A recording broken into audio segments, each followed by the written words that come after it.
अथ नवग्रहस्तोत्र। श्रीगणेशाय नमः। जपाकुसुम संकाशं काश्यपेयं महद्युतिं तमोरिं सर्वपापघ्नं प्रणतोऽस्मि दिवाकरं। दधिशङ्खतुषाराभं शिरोदार्णवसम्भवं नमामि शशिनं सोमं शम्भोर्मुकुटभूषणम्। धरणीगर्भसम्भूतं विद्युत्कान्तिसमप्रभं कुमारं शक्तिहस्तं च मङ्गलं प्रणमाम्यहम्। प्रियङ्गुकलिकाश्यामं रूपेणां प्रतिमं बुधं सौम्यं सौम्यगुणोपेतं तं बुधं प्रणमाम्यहम्। देवानां च ऋषीणां च गुरुं काञ्चनसन्निभं बुद्धिभूतं त्रिलोकेशं तं नमामि बृहस्पतिम्।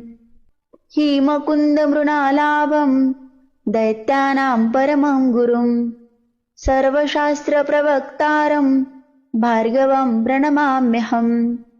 नीलाञ्जनसमाभासं रविपुत्रं यमाग्रजं छायामार्तण्डसम्भूतं तं नमामि शनैश्चरम्। अर्धकायं महावीर्यं चन्द्रादित्यविमर्दनं सिंहिकागर्भसम्भूतं तं राहु प्रणमाम्यहम्।